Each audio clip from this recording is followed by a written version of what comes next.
அன்பர்களே வணக்கம். பேசிக்கொண்டிருக்கின்ற பொழுது நண்பர் ஒருவர் சொன்னார், அருணகிரிநாதர் தேவயானைக்கு முக்கியத்துவம் கொடுப்பதே இல்லை.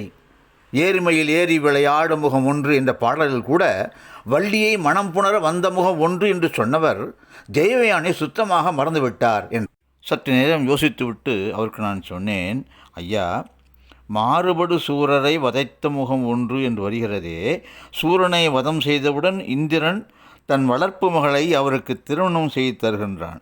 அப்பொழுது 5வது முகம் சூரனை வதைக்கவும் தேவயானையை மனம் புரிய வந்ததாக கொள்ளலாமே என்று விளக்கத்தை சொன்னேன். வள்ளிக்கு கொடுத்த அந்த பெருமையை தேவயானைக்கு அருணகிரிநாதர் கொடுக்கவில்லை என்றே நினைத்தார். பிறகு அவர் மனம் மகிழும்படி நான் ஒன்று சொன்னேன்.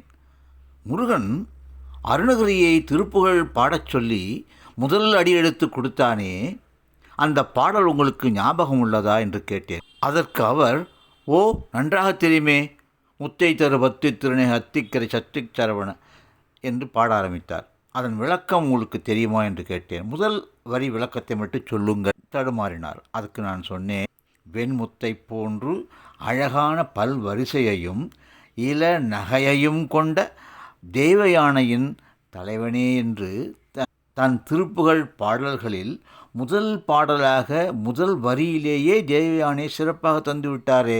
மேலும் இந்த பாடலில் வள்ளியை பற்றி ஒரு சொல்லவே இல்லையே, அதை உணர்ந்தீர்களா, அதை கவனித்தீர்களா என்று கேட்டேன். அன்பருக்கு சற்று முகம் பிரகாசமாகிவிட்டது. மிகுந்த மகிழ்ச்சி விட்டார். அன்பர்களே, அருணகிரிநாதர் எப்பேற்பட்ட அருளாளர், எதை எங்கே சொல்ல வேண்டும் என்று அவருக்கு முழுமையாக தெரியும். ஒரு தடவை வாரியாரிடம் ஒருவர் வள்ளி திருமணம் நடக்கிறது, ஆனால் தேவயானைக்கென்று அதுபோல் கதைகளே இல்லையே என்று கேட்டார். அதற்கு வாரியார் எப்பொழுதும் போல் நகைச்சுவையாக, அன்பரே, தேவயானை தேவலோக பெண், அவளுக்கு தேவ பாஷை தான் தெரியும். அந்த அம்மாவை அழைச்சிட்டு வந்து முருகன் இந்த பூலோகத்தில் எப்படி குடும்பம் நடத்த முடியும்? நம்ம ஒன்று சொன்னால் அந்த அம்மா ஒன்று புரிஞ்சிக்கும், நம்ம ஒன்று கேட்டால் அதுக்கு பதில் சொல்ல தெரியாமல் கை கால் அசைச்சு காமிக்கும் என்று சொன்னவுடன் எப்போதும் போல் கூட்டத்தில் ஒரே சிரிப்பும் கரவொலியும் அடங்க வெகு நேரம் பிடித்தது. வாரியார் சாமிகளும் சிரித்து விட்டார்.